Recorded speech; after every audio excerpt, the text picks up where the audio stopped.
Welcome, everyone, to today's session of our Now program educational webinars. Today's topic will be brain metastases. This program is hosted by the Blum Resource Center. Over at the Blum, we are grateful to the Now team for this continued partnership. The recording of this session will be posted on our Blum YouTube playlist and our Blum Digital Resource Center. For those of you watching live, if you have any questions related to today's program, please feel free to utilize the chat and Q&A feature throughout the session. At the end of the session, your questions in the chat will be used to moderate our question and answer. If you have any other questions or would like more information about resources and programs offered through the Blum, please visit our website at www.dana-farber.org/resource center or email us at blum_center@dfci.harvard.edu. Thank you all for joining us. I will now pass the workshop over to Dr. Gonzalez Castro for introductions. Thank you, Sierra, and welcome everyone to a new Neuro-Oncology Wellness educational webinar. The Neuro-Oncology Wellness program is an initiative from the Center for Neuro-Oncology at the Dana-Farber Cancer Institute with a mission to educate patients and their caregivers about brain tumors, as well as provide resources to promote overall health and well-being. My name is Nick Gonzalez Castro, and I'm the director and founder of the NOW program. Thank you for joining us. We want you to be part of this conversation by submitting your questions via the Q&A feature at the bottom of your Zoom screen. We will select a number of questions from our guests to discuss towards the second half of the program. Today, I am joined by Doctors Elisa Aquilanti and Tamar Berger for a discussion on the diagnosis and treatment of brain metastases. Today, as I mentioned, I'm joined by two distinguished colleagues, Drs. Elisa Aquilanti and Tamar Berger. Dr. Aquilanti is a translational investigator at the Dana-Farber Cancer Institute and a member of the Faculty of Medicine at Harvard Medical School. Dr. Aquilanti's research focuses on drug discovery efforts to develop novel therapeutics against oncogenic drivers in glioblastoma. Dr. Berger is a physician scientist at the Center for Neuro-Oncology and a member of the faculty at Harvard Medical School. Dr. Berger's research focuses on understanding chromosomal alterations in glioblastoma and their role in tumor survival and proliferation. Drs. Aquilanti and Berger, thank you so much for joining us today. We care for many patients with brain metastases here at the Center for Neuro-Oncology, and I think it's important to help patients understand a little bit the dimension of this problem. Dr. Aquilanti, how common are brain metastases in cancer patients? And what are the tumors that most commonly metastasize or travel to the brain? Sure. Thank you, Dr. Gonzalez Castro. That's an excellent question. So brain metastases are actually quite common, and they are actually the most common malignant brain tumor in adults, more than what we call primary brain tumors, so brain tumors that start in the brain. And we know that approximately 1 in 4 patients with cancer develops brain metastases at some point in the course of their disease. And in terms of what are the cancers that more commonly spread to the brain, we know that lung cancer, breast cancer, and melanoma are the ones that most commonly spread to the brain. But then brain metastases are also found quite frequently in other types of cancers, including kidney cancer, and then sometimes in also cancers of GI origin, so some colon cancers, although it's more rare in these types compared to the lung cancer or breast cancer or melanoma. And of course, this doesn't mean that every patient with these cancers develops brain metastases, but these are the most common malignancies. Thank you for mentioning that. Important for patients that have those diagnoses to be aware and be able to recognize symptoms. And that brings me to the next question. Dr. Berger, what are the symptoms that patients experience prior to a diagnosis of brain metastasis? Yeah, that's an excellent question, and one that we often also get from our patients as they worry about these sorts of things. It really depends on where the metastasis sits in the brain, and that can dictate a lot of the symptoms that become manifested. The most common symptoms can be headache or seizures often, because where these cancers sit can cause some irritability in the brain and lead to hyperexcitability, which will then cause a seizure. But aside from that, depending on where the cancer cells have taken host, really determines the manifestations of these symptoms. So if they're sitting in an important area that's responsible for arm movement or leg movement or arm sensation or leg sensation, one might experience either weakness or changes in sensation in that particular area. Very interesting. So I guess in summary, if patients develop any kind of neurologic symptoms, might be important to bring it to the attention of the medical oncologist. And usually an MRI is done to try to evaluate for this. Dr. Aquilanti, once a patient is found to have lesions concerning from brain metastasis on MRI, what is the first step in terms of management? Yeah, that's an excellent question. I think that depends a little bit on the situation and, whether the patient has symptoms and whether also the patient is known to have a primary malignancy or whether the brain metastases are the first kind of diagnosis of cancer for that patient. But I think it's always, so the management of brain metastases is always done kind of as a multidisciplinary team that usually involves a medical oncologist and a neuro-oncologist, a radiation oncologist, and a surgeon. And the first step in management is understanding kind of the full picture of the disease and where things stand. So that might involve obtaining systemic staging. So we know that there's brain metastasis on the MRI. Now we want to see if, if the patient doesn't have a known primary cancer, we want to see if there's cancer elsewhere in the body. So that usually involves CT scan or a PET scan. And then similarly, if the patient is already undergoing treatment for a primary cancer, we would want to get systemic imaging to see if the systemic disease is progressing as well. So really, that's the first step. And then, of course, it's important to evaluate symptoms and to know if the brain metastases are causing swelling. Sometimes it's quite common that especially if the tumors are large, they can cause some what we call vasogenic edema or swelling around them. And in that case, the patients might need to be started on steroids. And then in terms of what are the long-term treatments, again, it's a multidisciplinary discussion, but this can involve several modalities, including radiation therapy, surgery. Sometimes, in specific types of cancer, we can start systemic treatment. So targeted therapies can sometimes control the disease or immunotherapies without having to do surgery or radiation therapy. Very, very interesting. Gathering data first, trying to evaluate, we know there's potential disease in the brain, but where else? And trying to decide with a team what are the next steps. Dr. Berger, is surgery always a consideration for a patient with brain metastases? Also an excellent question. It should always be one of the questions that's asked, but it's not always the first treatment that we would consider. And speaking to Dr. Aquilanti's point, it really depends on the entire picture of the disease, how many brain metastases we see, how large the brain metastasis is, and where it is. And that really helps guide us in terms of if it's in an area that we think if we remove it, we can improve symptoms, then surgical resection certainly is considered.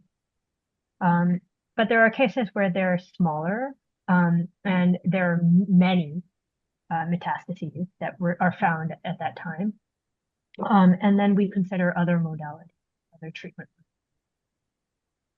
Very interesting. So something that can be considered, but not necessarily for every patient. Exactly. Dr. Aquilanti, you mentioned radiation therapy. What are the different approaches available to deliver this therapy? Is there a one size fits all, or what are options that patients can discuss with their providers? Yeah, that's an excellent question. And it's not a one size fits all. And when we think about radiation therapy, we think about two main kind of big picture modalities. One is called stereotactic radiosurgery. So that is basically a very focused, high doses of radiation that are given to specific lesions in the brain. And the goal of the stereotactic radiation is to basically kill every tumor cell in that lesion. And that usually is done in either, it can be done in, it's a short course of treatment. So it can be done in one session or sometimes a few sessions. But the goal of this treatment is to target specific brain metastases and spare the rest of the brain. I have to mention that usually this is done when the brain metastases are not too large, because there can be toxicity associated with this modality, especially damage to the normal brain if the area is too large.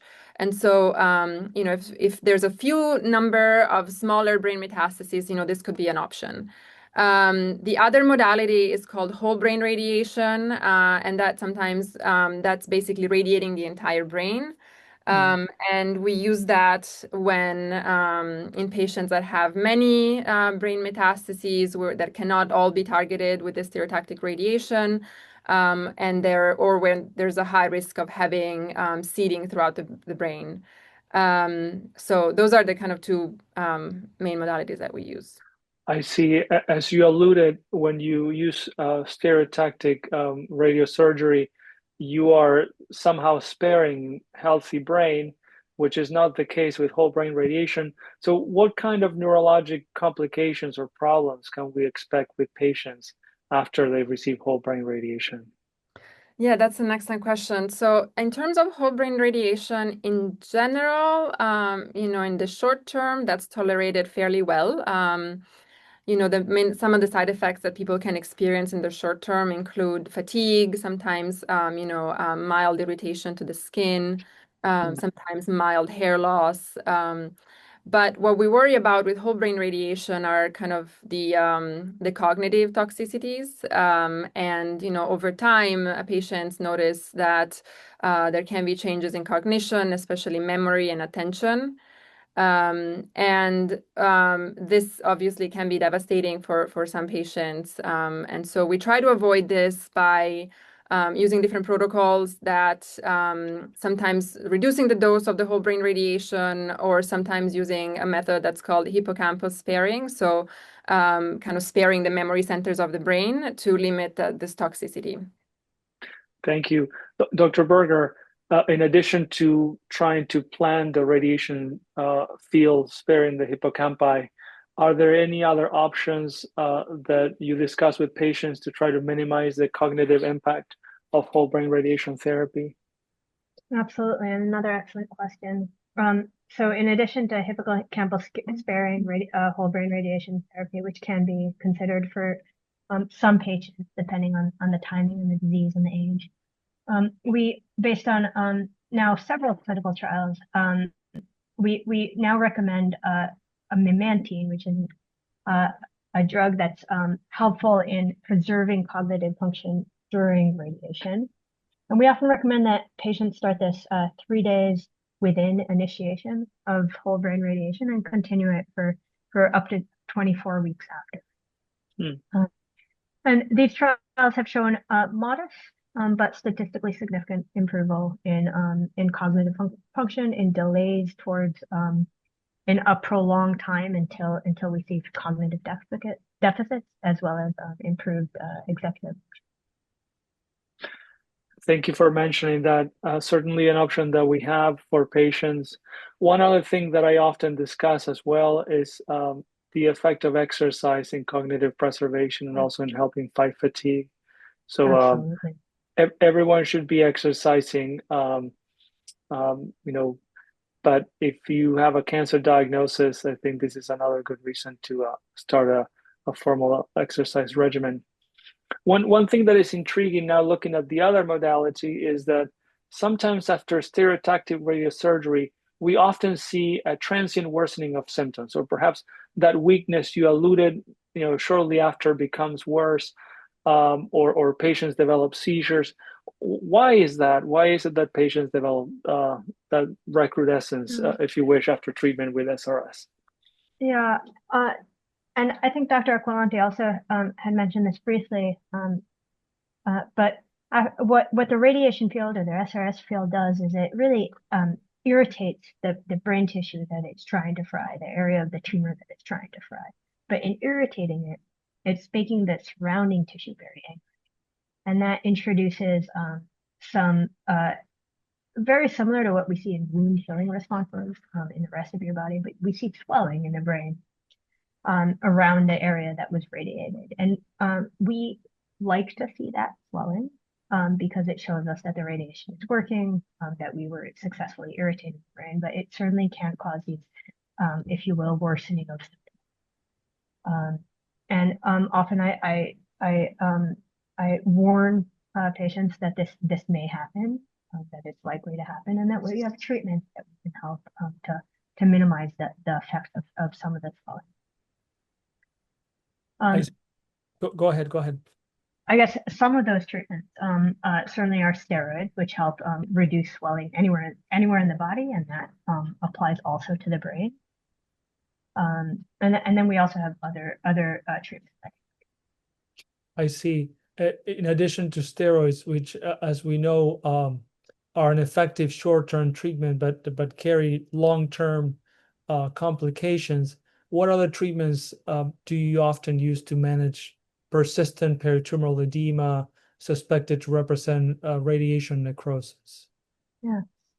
So we and also now based on clinical trials, will often consider an infusion medication, something called Avastin, which targets the specific blood vessels that are recruited to the area to help with promote a swelling environment.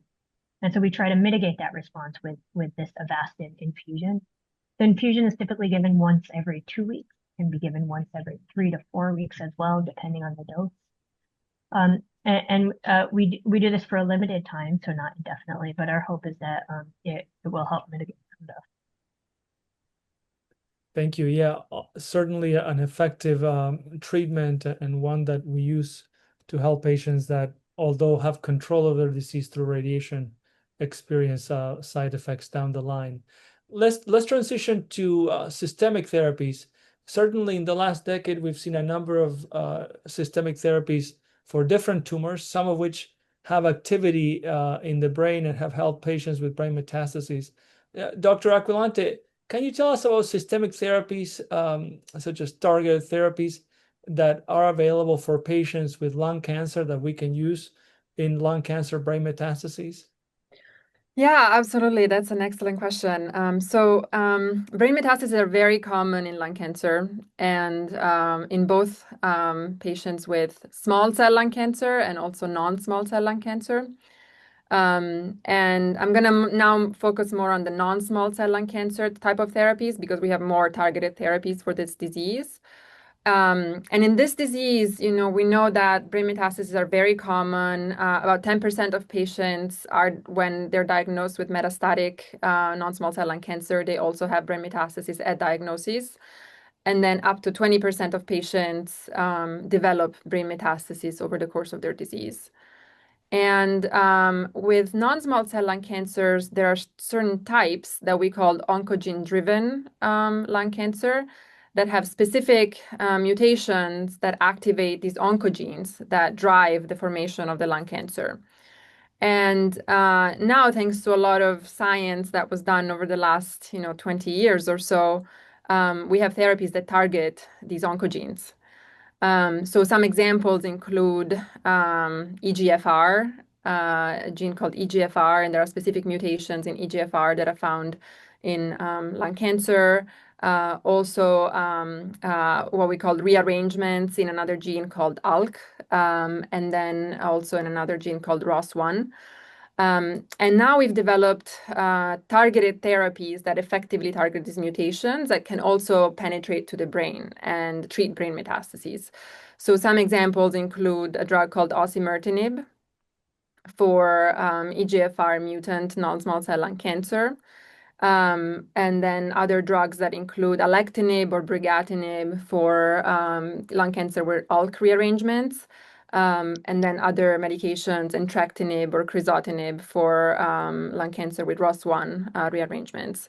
And if the patient, has brain metastases that are not too symptomatic or too large that require, immediate attention with surgery, often we can start these targeted therapies first before we do any radiation or surgery with close monitoring of the MRI scans, and they can actually treat effectively the brain metastasis and delay, radiation and spare some of those cognitive effects of radiation.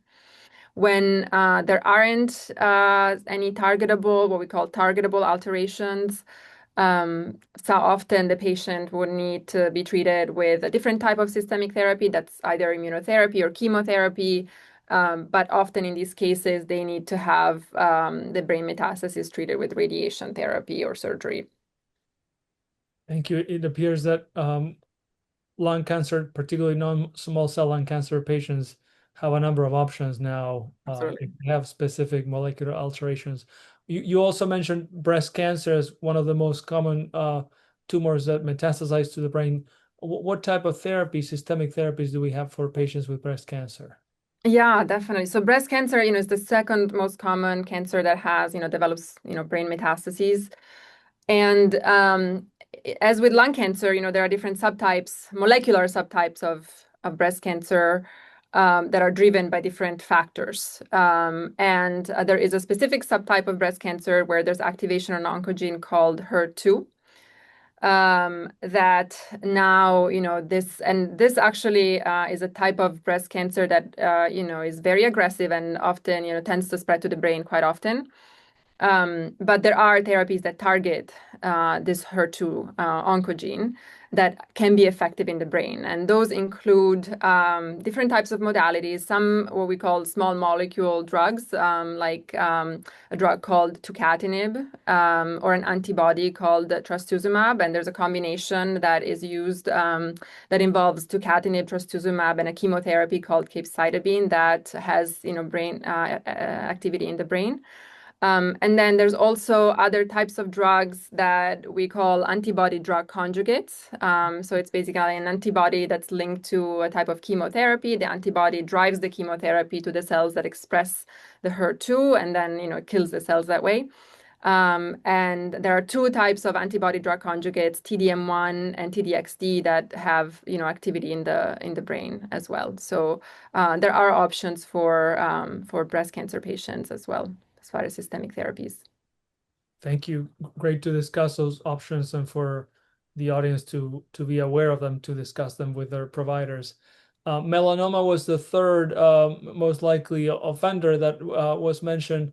Dr. Berger, what targeted therapy options, perhaps targeting specific molecular alterations in melanoma, are available to treat patients with brain metastases?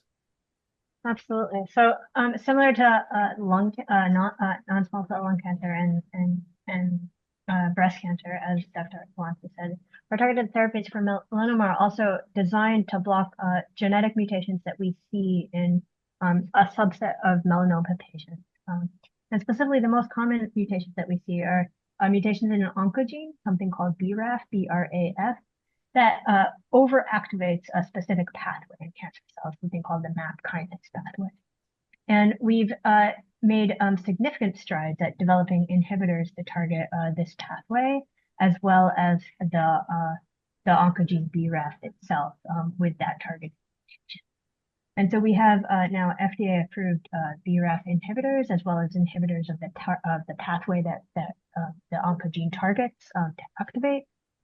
And often we can also combine these inhibitors to treat as a combination therapy approach. Excellent, excellent.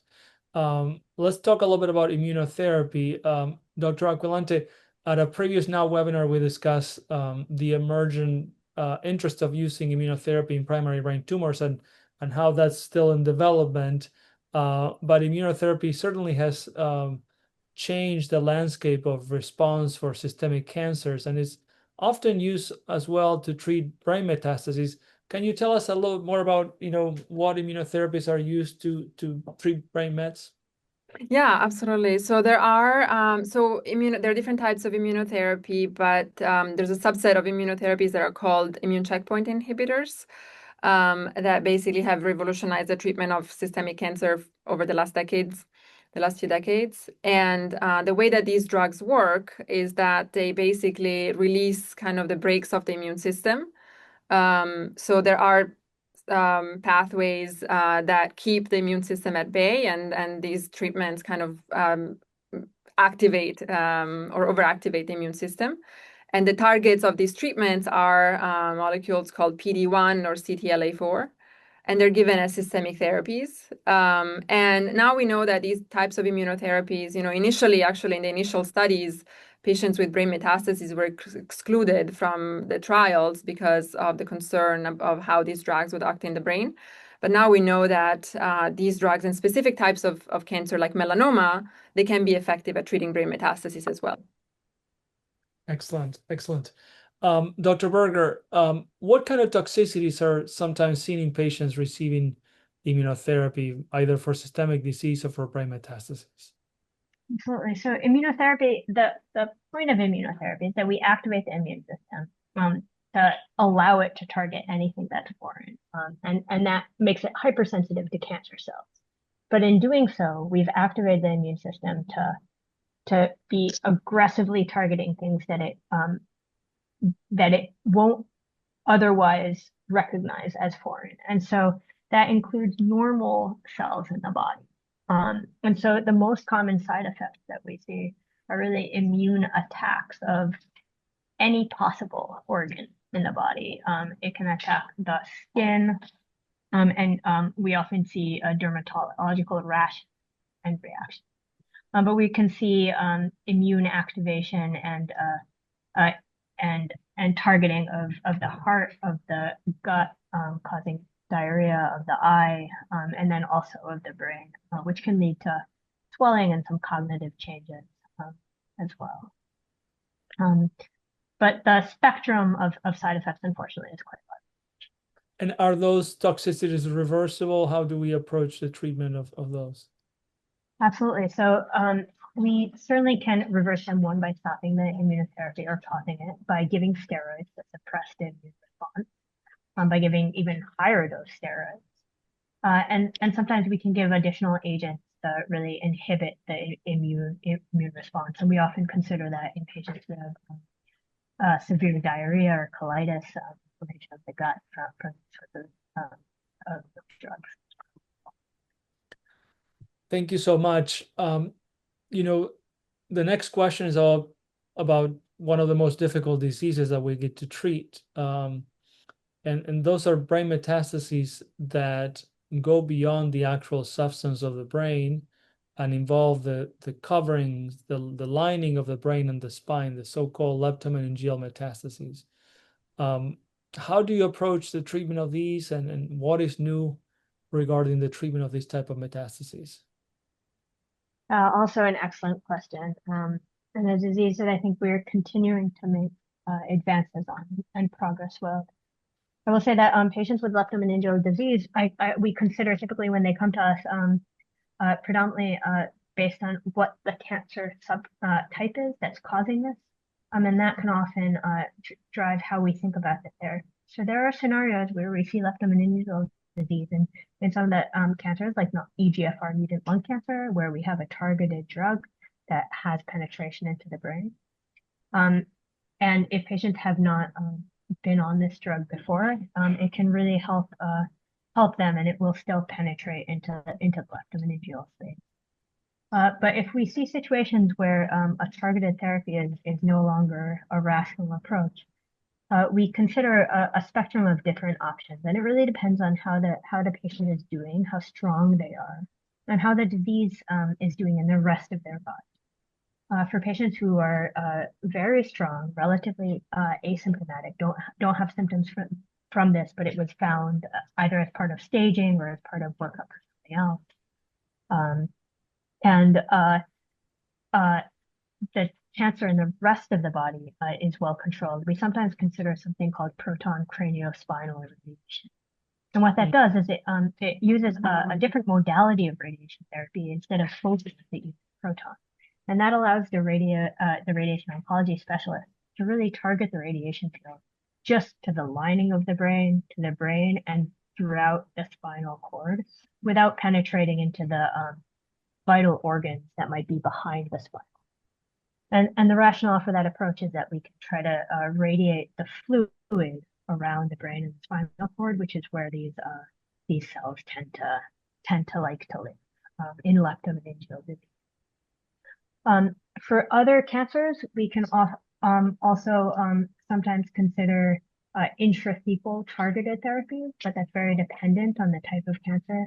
There's been some promising clinical trials, again, for non-small cell lung cancer, that intrathecal Dr. Berger, can you define intrathecal for our audience? Oh, absolutely. Thank you, Dr. Gonzalez, for mentioning that. So intrathecal is a method of, instead of infusing a medication right into the blood, we actually infuse it into the fluid that surrounds the spinal cord and the brain.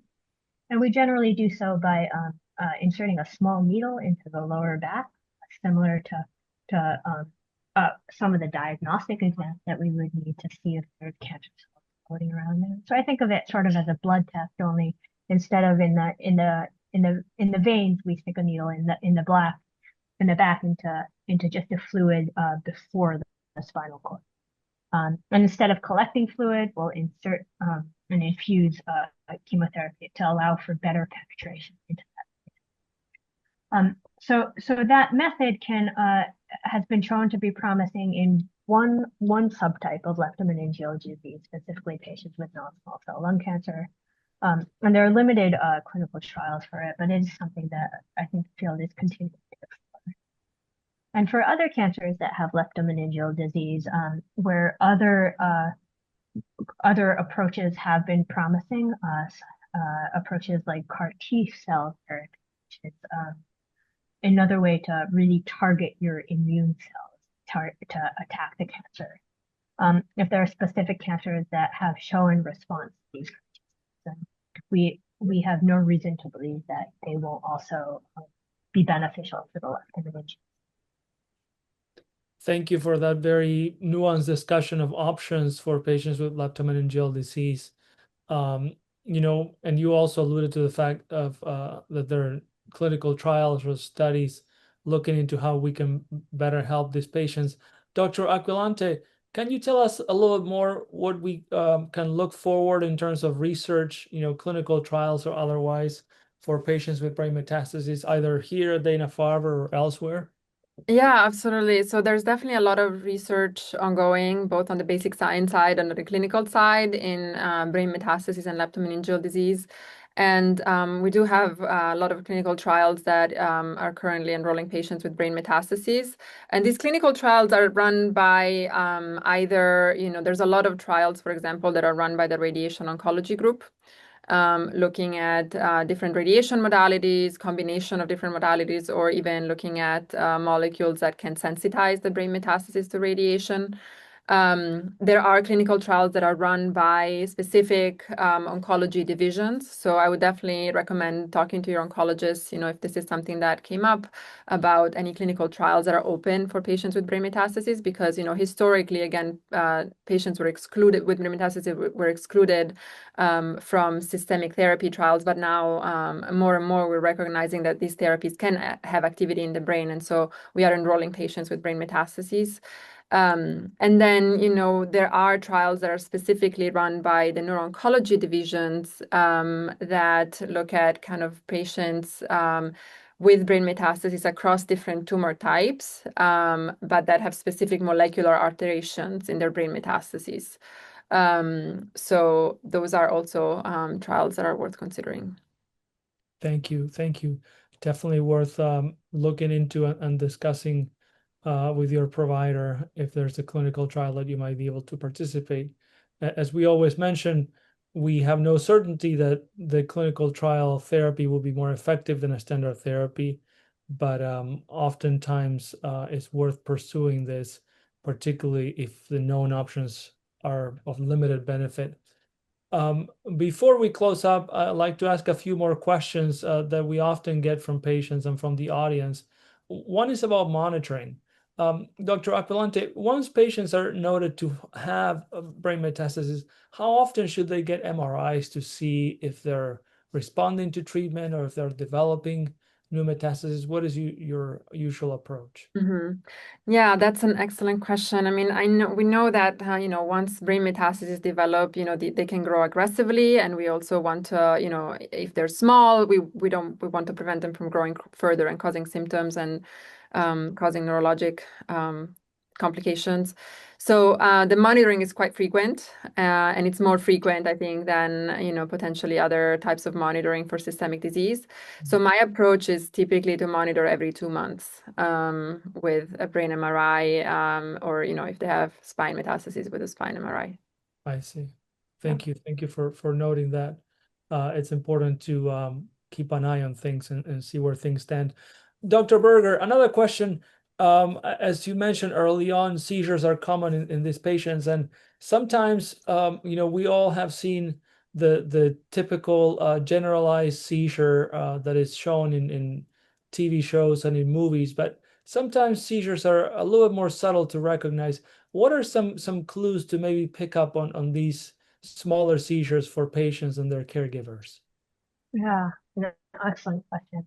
So seizures often are something that we call a stereotype, which means that they start the same, they end the same, and they behave the same.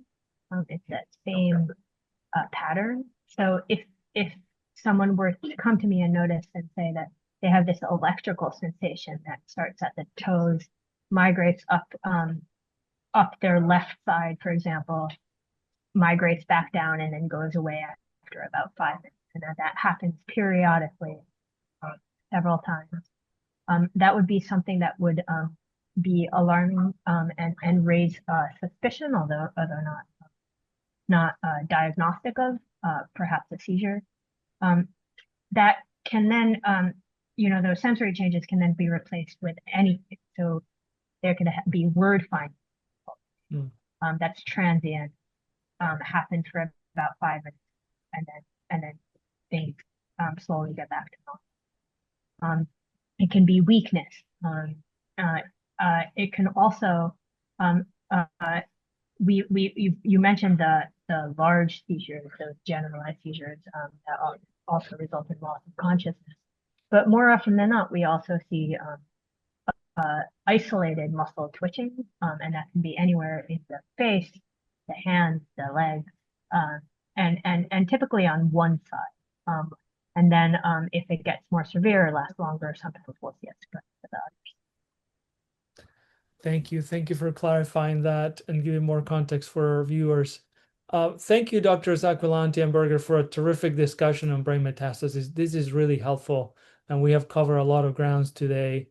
Are there any take-home points that you would like to leave for our audience? I would say that I think Dr. Aquilanti spoke on this first, and Dr. Gonzalez de Castro also.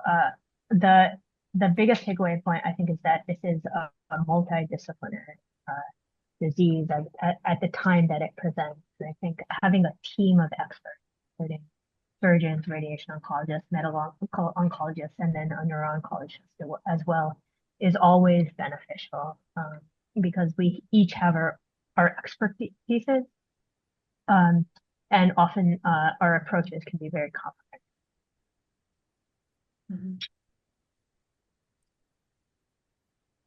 Dr. Aquilanti, any final thoughts?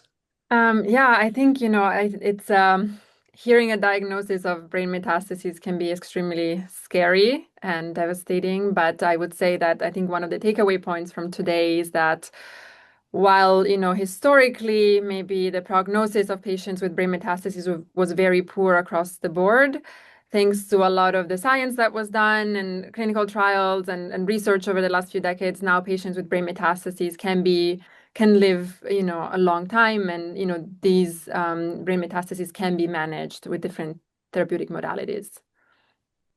Thank you so much, and thank you all for joining us today. I hope you found this program to be educational and helpful in regard to learning more about your disease. Please complete the survey at the end of the webinar. We'll launch that now. And I ask you to join us next month for our next Now webinar. We'll be discussing primary central nervous system lymphoma with doctors Lakshmi Nayak and Ugo Chukwueke. They're both experts on this disease. They treat many, many patients with it, and they're both leading very interesting research on how to better manage this rare but challenging tumor in the brain. So I hope you will join us then. And thank you again for joining us today. And thank you so much, Drs. Berger and Aquilanti. Thank you. Thank you. Thank you for being here.